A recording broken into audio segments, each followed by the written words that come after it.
Same race, different strategy to figure out what's happening. So we can deal with this using what we know about forces also. Remember I told you, and you already know, that what is accelerating these things down the hill is not gravity. It's that parallel component of gravity, mg sine theta. Each object has a different frictional force. The ice has no friction at all. Remember, the friction is the only force providing torque that causes the hoop and disc to rotate.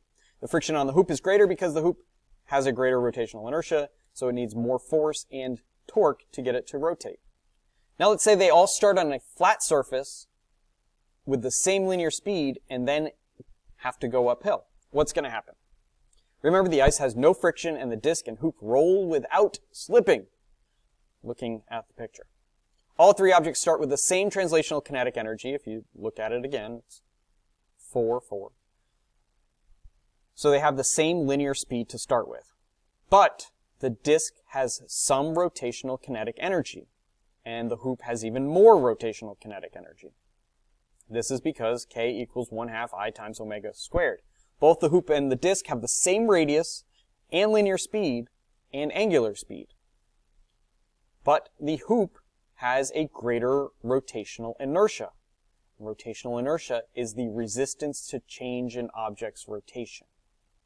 If it's already rotating, it's going to resist stopping to rotate. When each object goes uphill, the total kinetic energy becomes gravitational potential energy. The ice has the least total kinetic energy, so it makes the least distance up the hill. The hoop has the most kinetic energy, so it goes the farthest up the incline.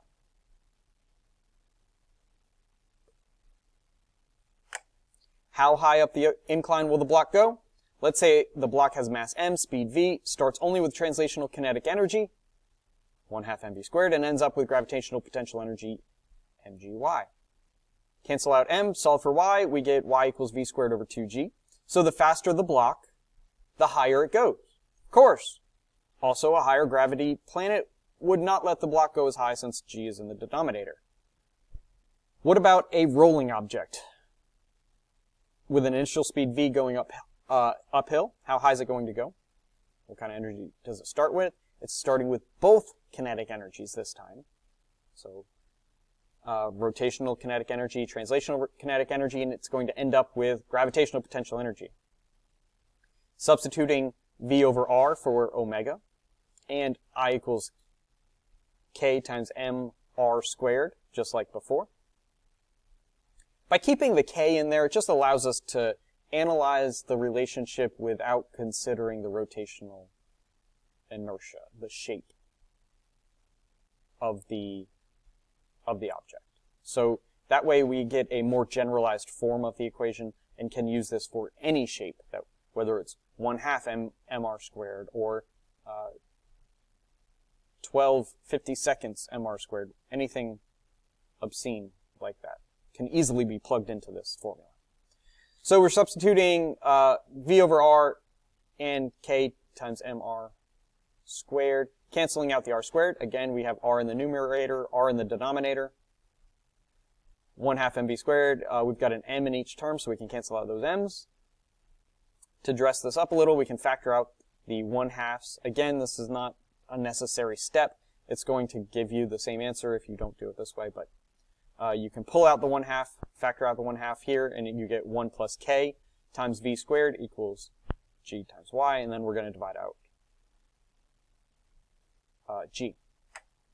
This is almost like the height the block reaches, but it has that extra 1 plus k factor. The higher the k, the higher the rotational inertia, the farther the object goes, because it's in the numerator. The object's mass and radius don't affect the height that it reaches. Like before, we can also explain using force concepts. The hoop and disc have friction pointing uphill on the incline because friction is the force providing the torque that slows down their rotation. Hoop needs more uphill frictional force to stop its rotation because it has higher rotational inertia. That higher uphill friction pushes the hoop up farther. The ice has no friction helping it go uphill, so the ice doesn't go as